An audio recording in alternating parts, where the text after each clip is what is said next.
Hello, and welcome to your small business headquarters. I'm your host, Katie Stice, CEO of the Rancho Mirage Chamber of Commerce. And today we have the amazing, the incredible Karen Sloat on from the law office of Karen Sloat. And she's going to be talking about COVID workplace compliance. Things have changed so much.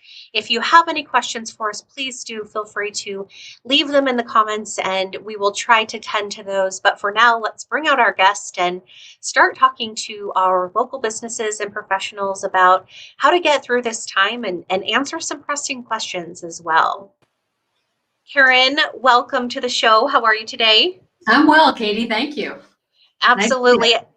You too, and it's really been a pleasure. You've popped in and out through this entire past year to really help a lot of people navigate through what is a tough time. So thank you so much for making yourself available. Your expertise is incredible, and it's really valuable. That's what I'm here for. It's great to help. So let's get started with talking about masks. There's a lot of conversation happening about masks, wearing them, not wearing them. Can you give us a little bit of insight into the big mask question? I can, at least as far as California. As you know, in different states, some mask requirements have been eliminated altogether. It's amazing, and yet in our state, nothing has been relaxed. I can tell you that according to the OSHA guidelines, which I'll be talking about in a minute, the Labor Commissioner of the Department of Industrial Relations, masks are still required in the workplace all the time unless someone is basically alone in their room or in their own office. Mm-hmm. And we don't really see that changing anytime soon, do we? Is there even discussion about that changing right now? There is always discussion. We have checked, even as of this morning, though, the COVID prevention plan requirements of leaving your mask on whenever you're near other people within 6 feet. Even if you're working in the same room with someone 6 feet apart, you're supposed to have your mask on. Whenever you're walking down a hallway, of course, in the restaurants, it's basically a full-time requirement still. Yeah, very much so. Thank you for clarifying that. And what about for those who are vaccinated? I mean, are they able to, change what they're doing? Do they continue to do things the same? What do you say to those folks who have been vaccinated or who are considering it? That is a huge debate. We all assumed that once we got vaccinated, we could go maskless, we could hug people, we could be, 2 feet away.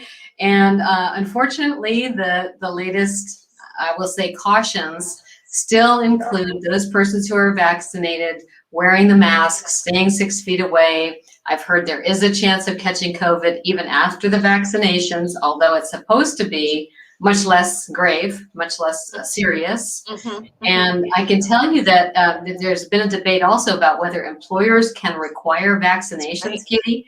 And currently, the DFEH, the Department of Fair Employment and Housing, and the EEOC have both come out with advisory opinions that employers can require vaccinations for all employees except those who have one of two exceptions: a religious exemption for a qualified religious reason or a medical exemption.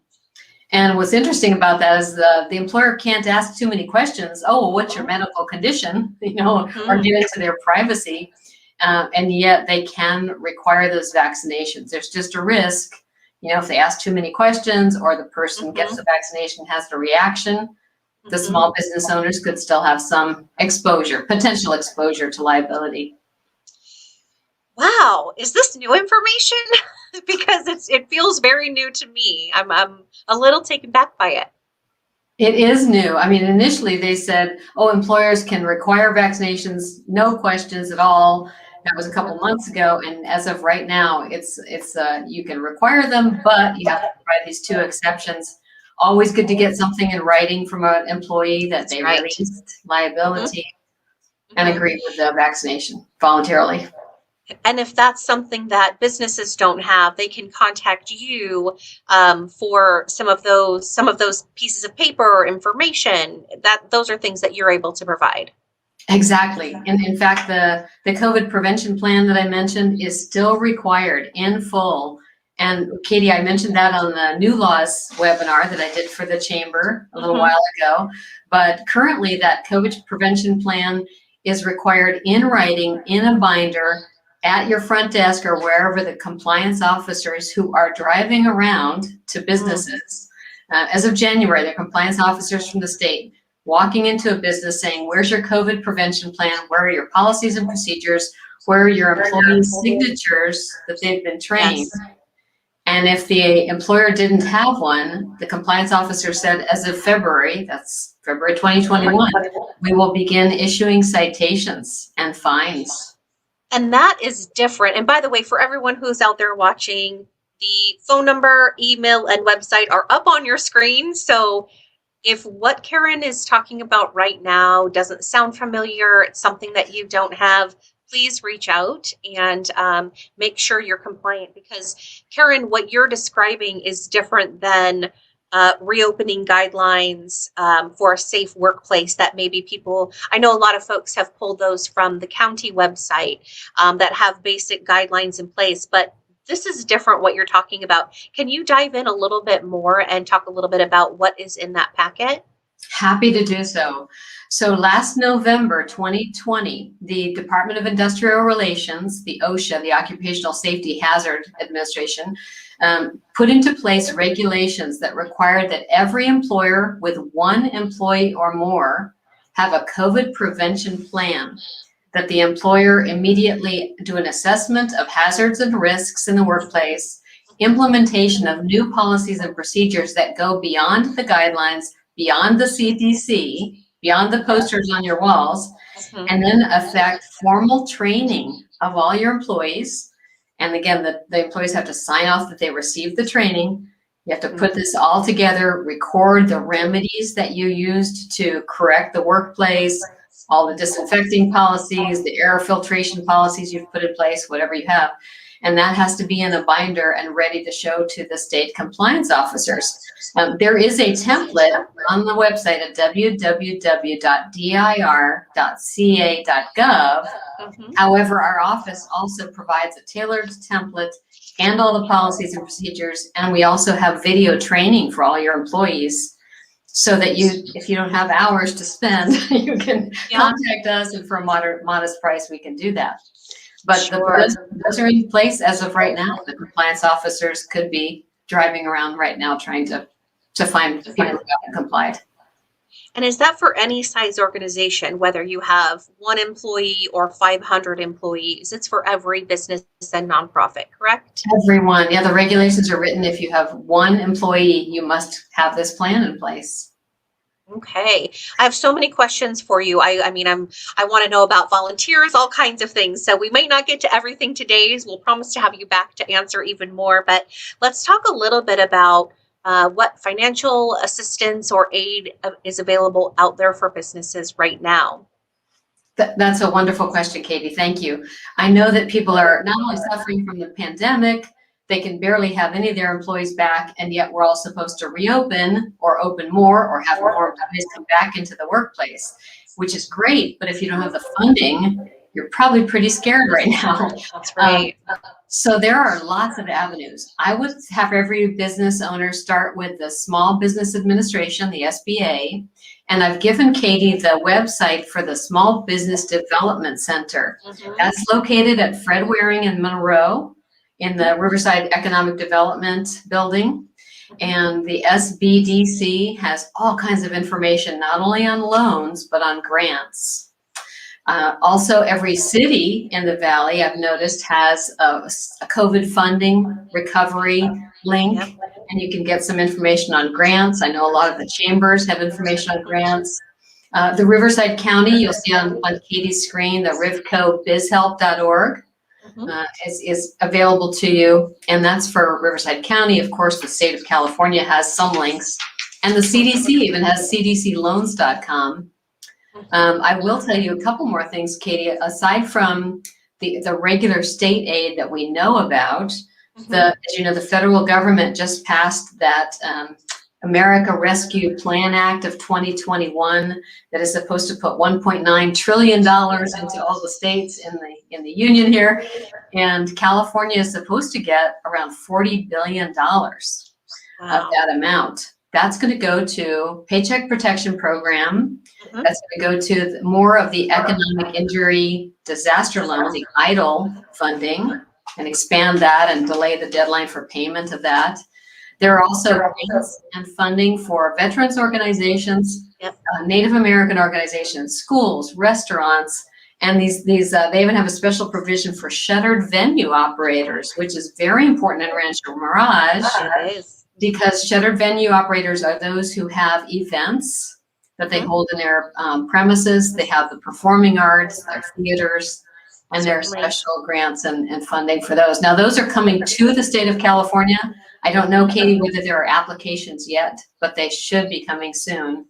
So they are coming very soon. Mm-hmm. Yeah, and we are keeping a close eye. You're right. They are important in the Valley and in Rancho Mirage. The Children's Discovery Museum of the Desert has certainly had to close. I know the Palm Springs Air Museum as well is looking for some shuttered venue grant funding to help get these really important places for our whole desert back open.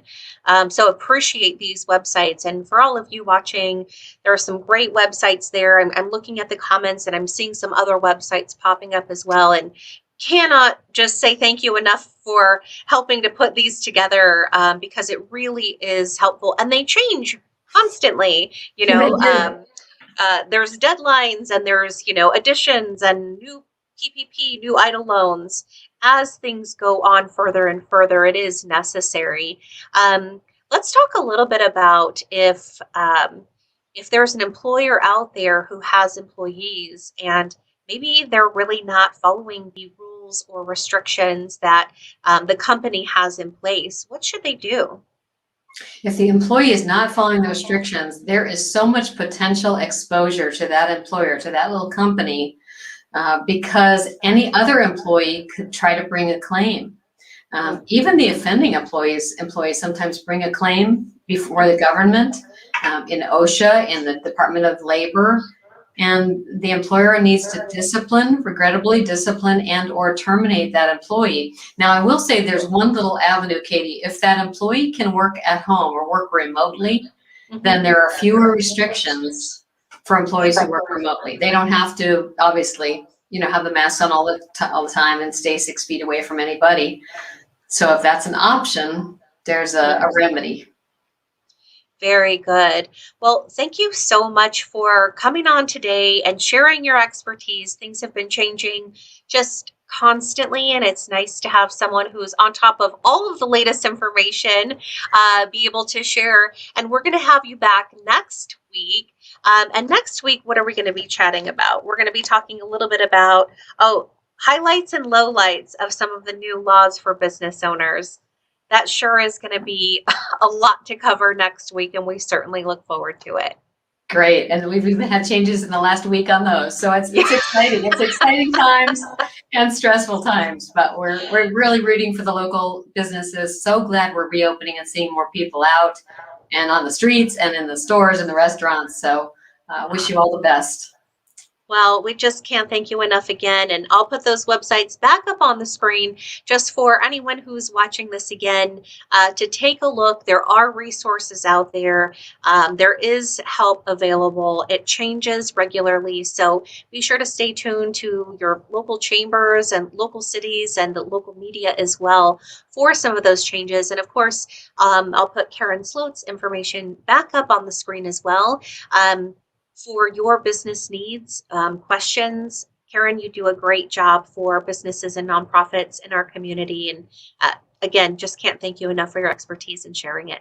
Great to be here today. Thank you, Katie. All right. We'll look forward to seeing you next week. Thanks, Karen. Thank you. Okay, bye-bye. And thank you again for joining us on this episode of Your Small Business Headquarters. The reason this live interview series was started was really to help bridge the gap between the community and local businesses that were open, nonprofits, or like today's show was just about some really great resources that are out there or things that you really need to know to stay up to speed. Can't thank you enough for all of your support to Rancho Mirage Chamber, to me professionally. It's been a really long year, but I'm happy to help in any area of recovery that I can. Take care of yourselves and each other. We'll see y'all soon.